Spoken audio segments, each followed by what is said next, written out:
차승원이 비슷한 영화에 또 하나 출연을 했어요. 박수 칠 때 떠나라. 네. 그 영화도 괜찮았던 것 같은데. 꽤 괜찮아요. 네. 근데 이 두 영화에서 흥미롭게도 하는 역할이 비슷해요. 살인 사건의 진실을 파헤치기 위해서 어디론가 투입되는 사람 역할. 맞네. 어디론가 투입되는 수사관의 역할을 하고 있어요. 근데 여기는 이제 때가 조선 시대고, 그리고 이게 뭐랄까 천주교 박해가 절정에 이르던, 그러니까 누군가든 베개 머리맡에서 십자가만 나왔다 하면 바로 데려다 찢어 죽여버리는 그런 시절을 배경으로 하고 있죠. 맞죠, 봉우리? 네, 맞습니다. 네, 여기 배경되는 섬이 어디입니까? 갑자기 생각 안 나는데. 네, 도화도. 도화도. 그 종이를 만드는데 특화돼 있는 섬이고, 그 제지소의 소유주, 거기서는 객주라고 부르던데. 네, 객주. 소유주가 죽으면서 사실 시작되는 문제인데, 아까 말씀하신 대로 서학으로 몰려서 죽습니다. 네. 근데 사실 무고였죠. 사실은 무고였죠. 네. 근데 그 얘기 벌써 하면 어떡합니까? 이 영화 마지막에 다 밝혀져야 되는 진실인데. 그래요? 네, 사실은 이제 이 죽음을 이제 연쇄살인이 벌어지게 됩니다. 차승원이 섬에 도착함과 동시에 사람들이 아주 잔인한 방식으로 한 명씩 죽어 나가기 시작을 해요. 그래서 차승원이 막 수사를 하다가 이 영화가 되게 영리한 것이, 이 영화가 중간에 차승원이 범인과 딱 마주쳐서 딱 걸린 거죠. 범인이 도망가는데 차승원이 뒤에서 말로 막 쫓아가요. 중간에 그 조선시대의 추격전을 막 벌이다가 차승원이 딱 범인 여기까지 손이 닿았는데 총 쏴버리는데? 그죠? 네. 범인이 거기서 빠져나가는 장면이 나오거든요. 되게 영리하게 그 장면을 예고편을 썼는데, 저는 대한민국 영화 예고편 중에 굉장히 박진감 넘치고 잘 만든 예고편이에요. 그 추격신을. 그 추격신에서 차승원이 여기 범인의 옷깃을 딱 잡으려고 할 때 딱 끊어지면서 혈에도 빵 막히거든. 그래서 야 정말 이 예고편 편집 누가 했나? 기가 막힌다. 잘 되는 영화들은 그러니까 하나하나가 다 이유가 있죠. 그 차승원도 정말 본인이 보여준 영화 중에 가장 진지한 역할을 했고요. 어쨌든 그래서 살인 사건을 조사하다 보니까 이 섬에 숨겨진 진실들이 드러납니다. 그 진실이 뭐였죠, 봉우리? 아까 다 얘기한 거 아니에요, 제가? 이제 얘기해도 돼요. 무고였더라. 자, 이제 객주라는 사람이 있었어요. 네. 사실상은 이 섬에 있는 그런 종이 만드는 뭐라 그러죠? 제지소라 그러더라고요. 제지소. 네. 제지소를 거의 소유하고 있던 양반이었는데 꽤 지체 높은 양반이었습니다. 근데 이 사람이 또 굉장히 성품도 좋았어요. 존경받고 있었어요. 존경받는 사람이었죠. 그리고 이 사람의 수하에는 자기 이렇게 수족처럼 부리는 잡놈이 하나 있었습니다. 배우 지성 씨가 연기를 했죠. 이분의 역할 이름이 두호입니다. 두호. 근데 이 두호가 어느 날 자기 딸이 물에 빠지려는 걸 두호가 구해요. 두호가 구했는데 이제 너무 저체온증이 와가지고 이제 이 아가씨가 죽으려고 하니까 그거 막 여러 가지 구호 활동을 한 거예요. 두호가. 근데 객주가 이거 보고 뺨을 후려가지고 버립니다. 어디에 손을 대는 거야, 이 잡놈이, 이러더니만 다음날 와가지고 그래도 이렇게 얘기하는 것도 이 사람 되게 양심적인 사람 아닙니까? 네 말 내가 너한테 평소에 가르쳤던 것처럼 사람은 지위고하 같은 거 없고 다 평등한 존재다. 하지만 내 딸은 너한테 못 주겠다라고 얘기를 해요. 나도 이제 딸을 가진 애비다. 네. 이렇게 얘기를 하죠. 그러니까 된 사람인 거지. 본인 스스로 내가 모순적인 부분이 있다라고 인정을 한 거죠. 하지만 이 잡놈은 여기에 복수심을 품게 되죠. 원망을 품고. 나는 사실 그 부분이 제일 이상했어. 아빠 마음 충분히 그럴 거라고 이해 못하나? 그러니까 그 정도면 배신감 깊은. 그리고 되게 우월한 애가 그래서 약간 좀 이상한 애가. 끝까지 좀 이상해. 맞아요. 약간 그리고 엄청 은인이라고 해놓고 실제로도 은인이잖아요. 그 정도면 엄청난 은인이죠. 고아를 걷어서. 그러니까 예를 들면 자기가 두호로부터 오해를 했는데 만약에 두호가 아니라 박용우 같은 사람이 양반이나 서얼이었던 사람이 자기 딸한테 그 짓 하고 있는 거면 그래도 때렸을 것 같은데. 무조건 소부터 나가는 거지. 이게 오게티라면 오게티 설정상의 이 캐릭터상에 좀 문제가 있네요. 근데 원래 두호라는 캐릭터가 배은 망덕한 놈으로 나와요. 원래 그렇죠. 잡혀 있어 캐릭터가 그렇게. 그러니까 이제 그게 이런 거죠. 연정을 품은 티가 나고 단순하게 오해는 했지만 연정을 품은 티가 나고 그거 눈치를 챘기 때문에 그거에 대한 양심적 변명을 한 게 이제 천호진의 대사였겠지. 몇 개가 생략돼 있긴 해. 그렇죠. 그 상황에서는. 그때 이제 천호진이 두호한테 뭘 딱 주는데 아마도 이제 한약 같은 거 다려줬을 거예요. 그러니까 여기서는 천호진이 최대한 솔직하게 이야기를 한 거고 더 이상 나쁜 마음 품지 마라라고 이야기를 한 건데 아마도 제 생각에는 욕정이 너무 강한 거였겠죠. 손 안에 들어왔다고 생각한 여자를 다시는 못 보게 된다라고 생각을 하니까.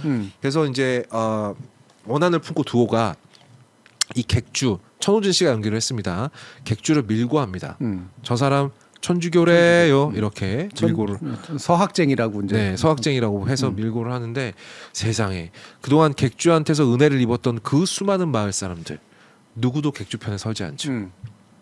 그래서 마을 사람들이 다 보는 데서 객주는 거열형을 당합니다. 거열형이 뭔지 여러분 아시죠? 말 그대로 사지를 찢어 죽이는 형벌입니다. 객주가 죽으면서 그래요. 내 피가 비가 되어서 내리면 너희 놈들 다 내 저주를 받게 될 것이다. 굉장히 공포스러운 장면 아닙니까? 실제로 사람 팔다리가 찢기는 걸 보여줘요. 너무 잔인하더라고. 한국 영화 사상 이런 장면 처음이었어요. 그리고 나서 연쇄살인이 벌어지고 차승원이 온 거예요. 그러니까 이게 영화의 시작은 차승원이 온 걸로 시작을 하지만 차승원이 와서 진상을 밝힌 바 객주가 그렇게 억울한 죽음을 당하고 나서 그 가족들 중에 딸내미도 사망하고 나서야 차승원은 이 섬에 온 겁니다. 그리고 이 객주를 억울하게 죽게 만든 사람 중에 한 명이 차승원의 아버지예요. 그 이야기가 이 영화가 담고 있는 이야기고요. 실제로 그러면 연쇄살인의 진범은 누구였느냐? 박용우가 연기한 김인권이라는 사람이에요. 이 사람이 객주의 딸을 또 사랑하고 그렇죠. 이 사람은 실제로 이제 사랑이 메이드가 됐죠. 성공을 해서 같이 섬을 나갈까 했었는데 이 사람 역시 굉장히 실용적인 사상을 가지고 있는 실학자에 가까운 사람이었으나 집안의 반대와 또 그리고 객주가 이제 천주쟁이로 몰려서 사망을 하고 난 다음에 이 딸을 어떻게든 딸밖에는 구할 수가 없었던 거죠. 그런데 이 딸이 이 김인권과 같이 있는 걸 보고 마을 사람들이 들이닥쳐서 끝내는 이 객주의 딸마저 총을 쏴서 죽여버립니다. 그래서 완전히 맛이 가버린 그렇죠. 김인권이 복수심에 불타게 되죠. 복수심에 이 객주를 모함한 사람들 그리고 객주의 딸을 총 쏴서 죽인 놈들을 하나하나 잡아 죽이는 과정이 그 연쇄살인이었던 거고요. 네, 똑같은 방식으로 죽이죠. 그렇죠. 그 서학이라는 이유로 강객주 일가가 몰살됐던 그 처형 방식 그대로. 5일간의 처형 방식, 가족들의 처형 방식을 그대로 따라하죠. 네. 그래서 결국 이 김인권이라는 사람은 차승원의 손에 죽음을 당하게 됩니다만 사실 저는 차승원의 손에 죽음을 당할 것까지 다 계산했다라는 게 제 생각입니다. 일반적인 해석이기도 하고. 그리고 차승원에게 말하죠. 너도 너의 아비가 그랬던 것처럼 죄를 지고 살아가라. 죄를 칼로 덮고 그걸 너의 마음에 지고 살아가라 이러고 죽어버려요.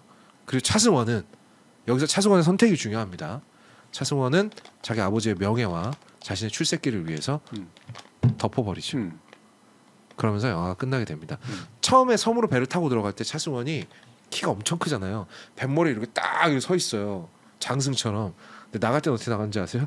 기둥에 이렇게 기대가지고 쭈그라게 넋이 나간 얼굴로 기대서 나가게 되는. 그래서 그의 차승원이 나온 두 개의 영화에서 차승원은 모두 동일한 역할을 합니다. 진실을 묻는 역할을 하게 돼요. 요런 내용의 영화가 혈의 누입니다. 근데 저는 물론 무섭고 잔인한 거 못 보시는 분들 많을 줄 압니다만 그래도 이런 좋은 작품 좀 보셨으면 좋겠어요. 잠깐 눈 가리면 되잖아.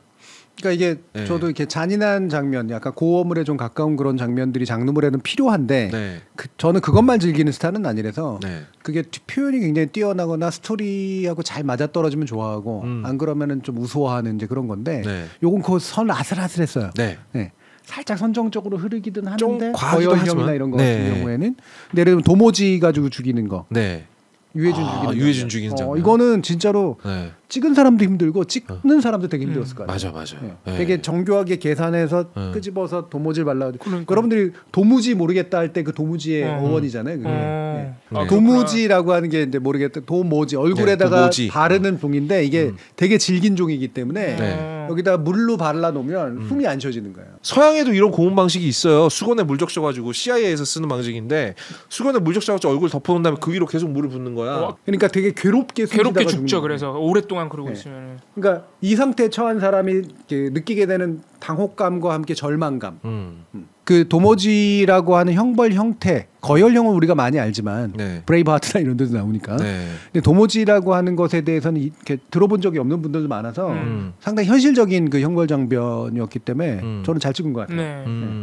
이 정도로 구현을 해내기 쉽지 않았을 텐데 그 저는 이 영화에 숨어 있는 공신은 천호진 씨라고 생각을 하는데 이게 표현해야 될 게 되게 많거든요. 그 인자한 객주의 모습부터 자기 딸의 일이니까 차마 그런 걸 숨기지 못한 아버지의 모습, 마지막에 죽기 전에 그런 광기에 찬 모습까지 천호진 씨가 정말 연기를 잘했죠. 네. 천호진 씨가 참 뛰어난 배우죠. 엄청나게 뛰어난 뛰어난 배우예요. 근데 좀 더 주연을 많이 하셔야 되는데 좀 아깝습니다. 이 배우가 이렇게 썩히는. 근데 조용하게 자기 역할 다하는 배우 중에 한 명이라서 네. 다작이시죠. 그래서 그렇죠. 굉장히 많이 나오시죠. 그래서 요즘에 이제 주로 드라마에서 아버지 역으로 많이 나오시죠. 혈흔에서는 저는 그 천호진, 저는 박용우가 이제 연기 갑이었었고, 박용우가 연기를 참 잘했고, 천호진, 차성원도 물론 이제 연기를 잘하긴 했지만 저는 숨은 갑 중에 하나가 최종원이라고 생각해요. 맞아요. 네. 진짜로 그 허허실실의 대가야. 이 아저씨는 나오기만 하면 뭔가 이게 있어. 이번에 밀수에도 나오거든요. 밀수에도 나와요. 별거 아닌 장면이야. 근데 최종원 씨 나오면 이상해. 존재감이 있고. 되게 설득력이 있어.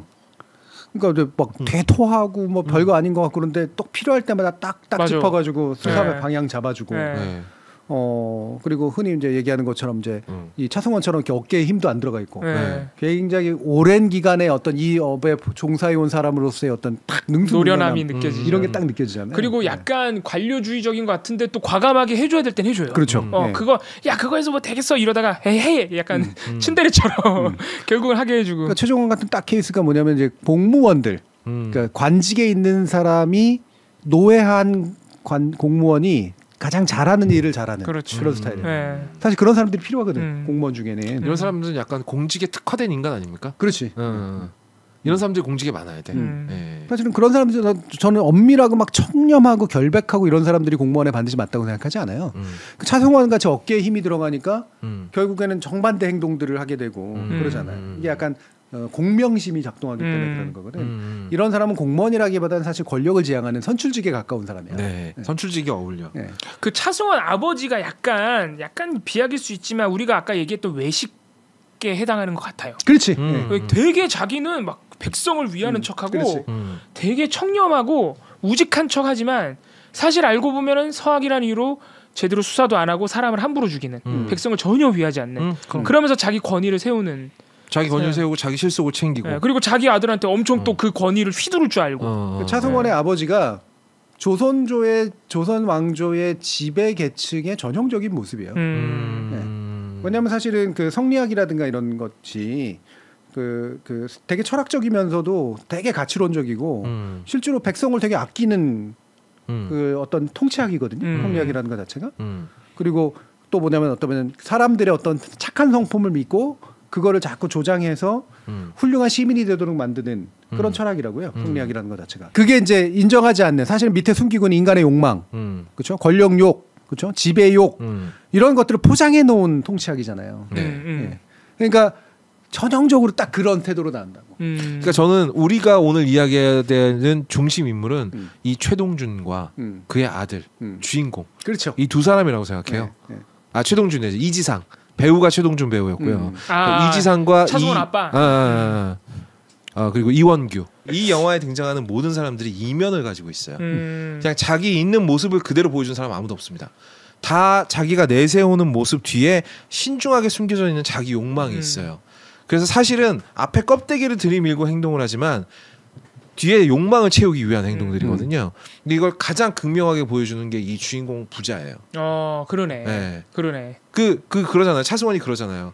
그러면 가뭄이 나서 곡식이 다 나지 않았을 때는 어떡합니까? 근데 차승원이 아버지가 이러시길 그럴 때는 곡식을 거두면 되지 안 걷어야 한다 하셨습니다. 그래놓고 죄 없는 일가는 다 죽여버렸잖아요. 그러니까 그게 아까 우리가 말한 외식이잖아요. 그러니까. 그러니까 아들한테는 그런 행동을 해놓고 또 아들 교육은 또 이상하게 시켜놔가지고 애가 트라우마를 겪게 만들고. 맞아. 보다 보면 오히려 이 바깥과 내식과 외식이 가장 일치한 사람이 살인범이에요. 박용우. 연쇄살인범. 연쇄살인범과 그 마을 사람들이 희생당한 그 여자. 세아. 네. 윤세아 배우가. 윤세아 배우가 둘째 딸. 이 두 사람만 자기 모습을 숨기지 않아요. 그렇지. 그리고 일반 백성 중에 미친 아저씨. 네. 맞아. 미친 아저씨. 양심이 제일 발달한. 부끄러움을 아는 아저씨. 그렇죠. 네. 여기 진짜 명대사가 있습니다.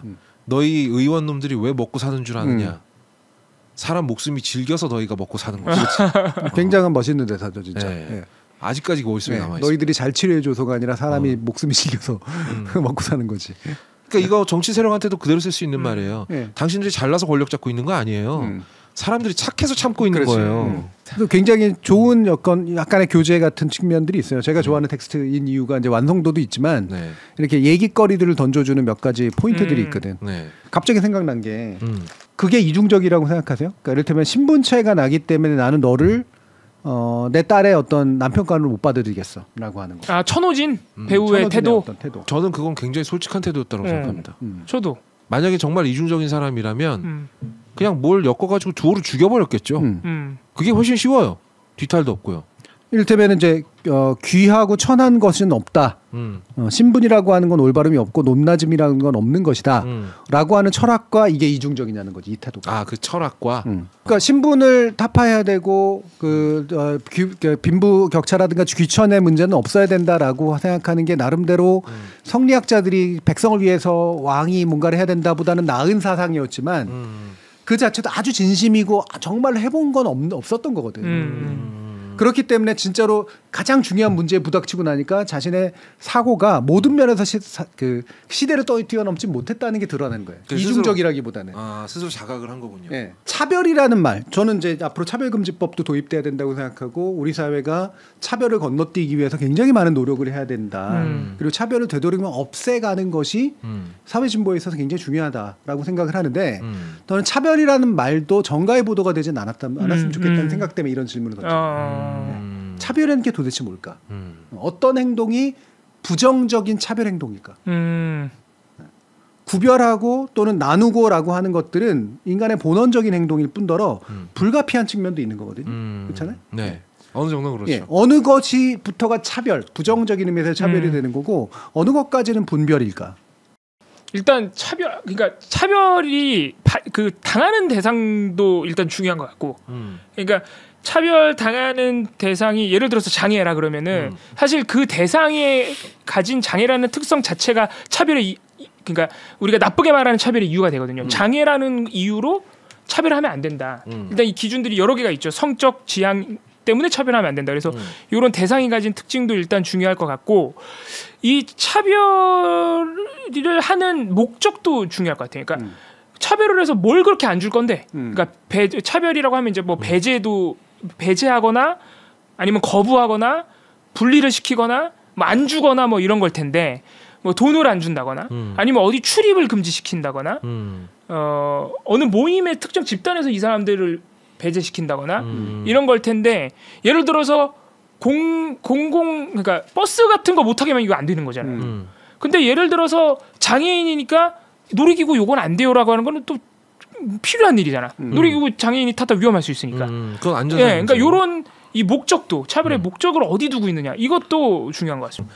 이 사람을 내가 사랑할 수 없다라고 정하는 게 이 사람이 장애인이어서 사랑할 수 없다랑 이 사람의 외모가 내 타입이 아니어서 사랑할 수 없다랑 이거 두 개를 어떻게 구분하는 건데. 그렇지.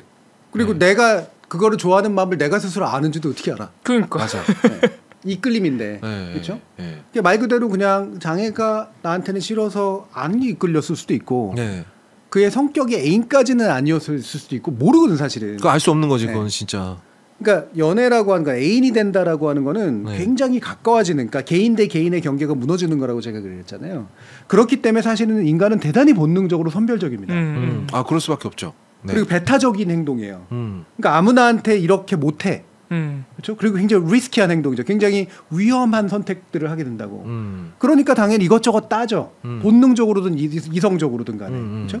그렇기 때문에 이걸 설명할 수 없는 여러 가지 이유로 내가 너와 함께 할 수 없어라고 거절하는 게 차별이라고 말하기엔 너무 복잡한 문제예요. 맞아요. 거절만으로 차별이라고 하기에는 너무 어려운 그렇죠. 것 같아요. 네. 그러니까 그래서 연애라든가 이런 식 굉장히 지극히 사적이고 지극히 내 안에 주관적인 것들하고 연결되어 있는 것을 차별이라고 부르는 것까지 가는 건 과하다는 거죠. 언행은 다를 수가 있어요. 차별적 언사는 있을 수 있지. 그치. 그거는 바로 직관적으로 보이잖아요. 그거는 왜냐하면 드러난 행동이고 그치. 바로 왔다 갔다 하는 행동이니까. 근데 내 마음속에서 일어나는 행동을 가지고 차별이라고 부르면 글쎄요. 그런 것들을 없애는 세상이 정말로 올지도 잘 모르겠고 네. 정말로 훌륭한 세상인지도 잘 모르겠어요. 그런 세상이라면 이퀄리브리엄처럼 약을 먹어서 모든 감정이 다 없어져 버린 세상이겠지. 네. 아니 그러니까, 좋은 세상이라는 좋은 사람이라는 건 내 마음속에 나쁜 차별이 있어도 그걸 통제하고 반성하고 겉으로 드러나지 않게 잘 통제하는 사람이 좋은 사람 아닌가 오히려. 근데 그 차별의 구분이 쉽지가 않다는 거지.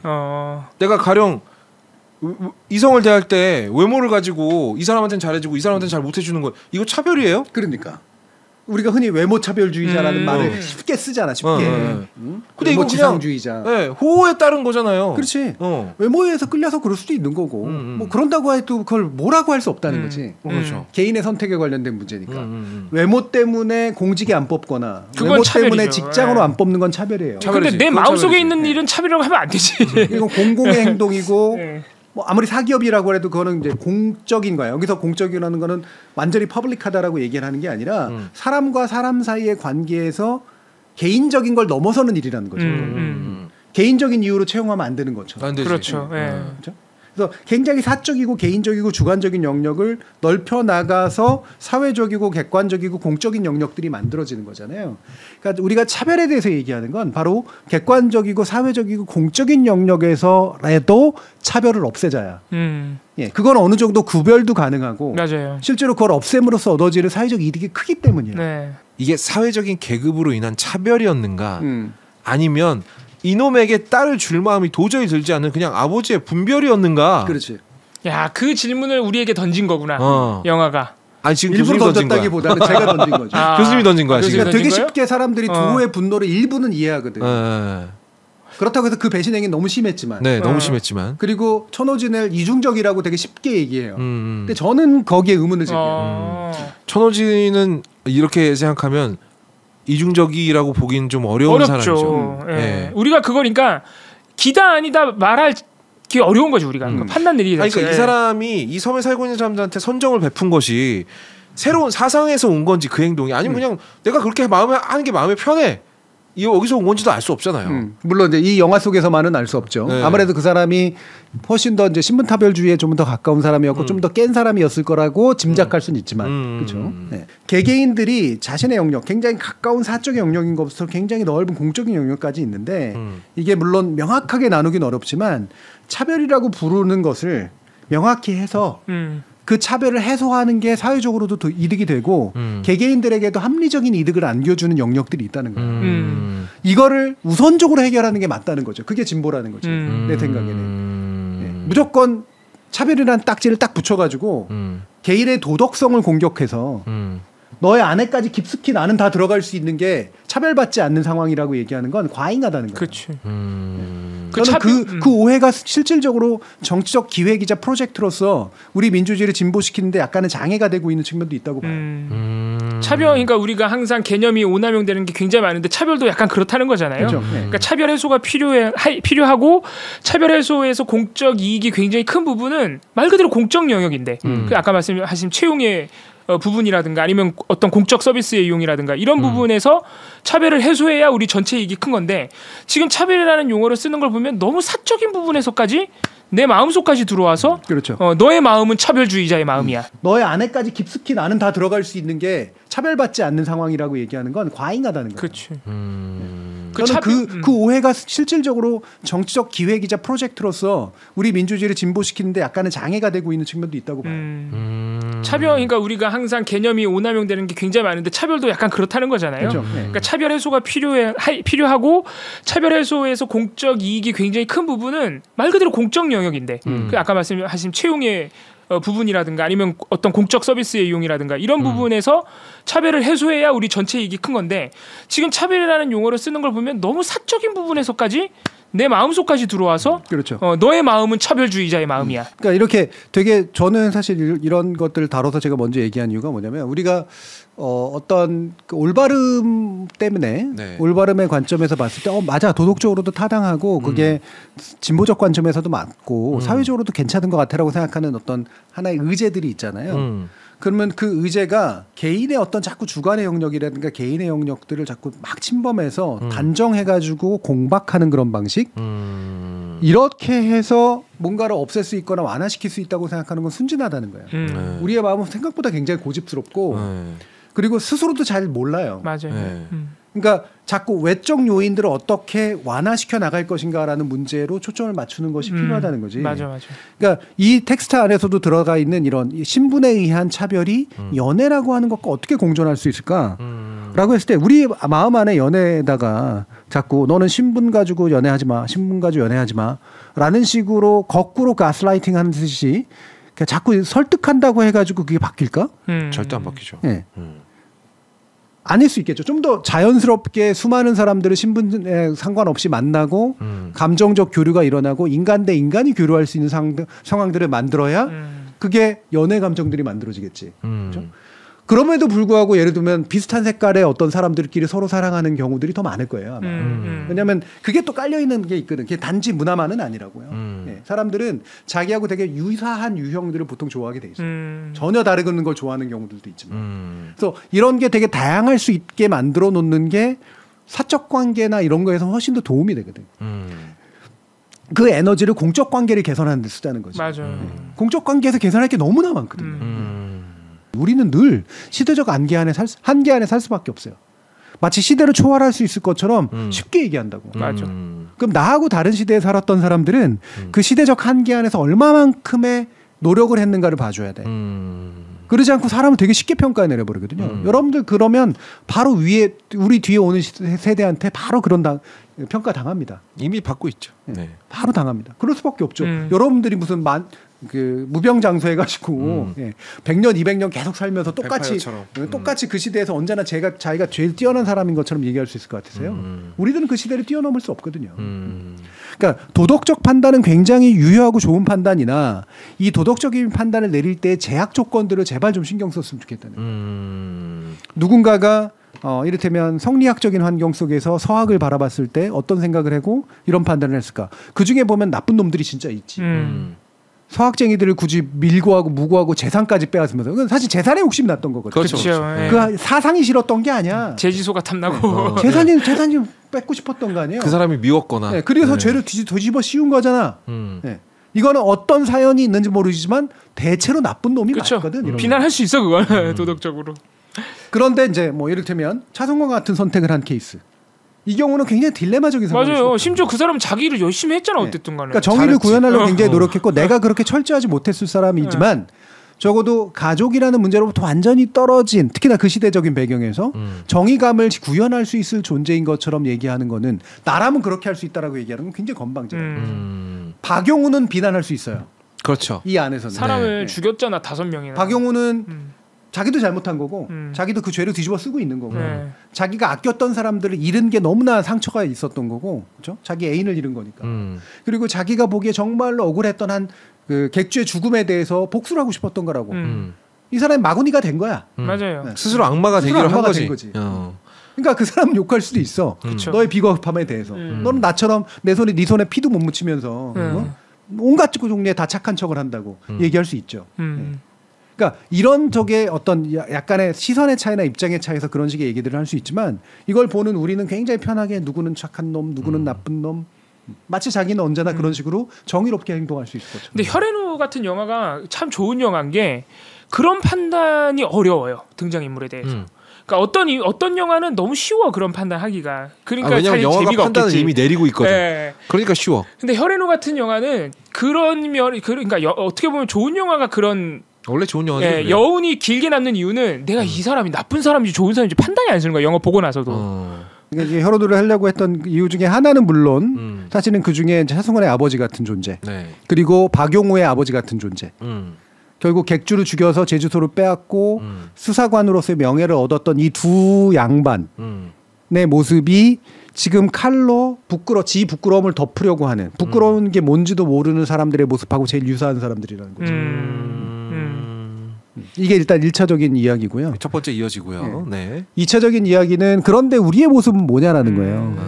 그게 바로 이제 이 민중들이나 민초들의 모습이야. 이 제주소에 근무했던 이 섬에 있던 사람들의 모습이 나는 그나마라도 그냥 미치기라도 할 수 있었던 할아버지하고 더 가까운 존재인지 아니면 사실은 나에게 힘이 없는 게 아님에도 불구하고 좀 더 앞서 나가려고 했던 그 사람을 함께 매장시키는데 동참했던 사람이 아닌지.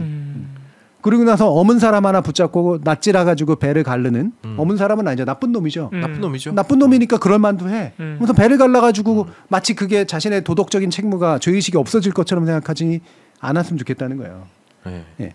우리는 빨간 눈물을 보고 비가 나오는 환각에 빠질 수가 있습니다. 어느 순간에. 우리의 죄의식은 그렇게 사라지지 않아요. 그리고 생일 축하 선물 슈퍼챗 보내주신 모든 분들 나중에 제가 명단 확인해보고 다시 또 네. 감사드리도록 하겠습니다. 이거 봐 51초잖아. 한 초만 더 끌면 돼. 4, 5, 6 여러분 다음 주 목요일 몇 시에 돌아오죠 봉우리? 9시입니다. 안녕. 감사합니다. 방금 전에 졸리다고 했던 분들이 갑자기 안 졸려요를 치기 시작했어요. 이 거짓말쟁이들.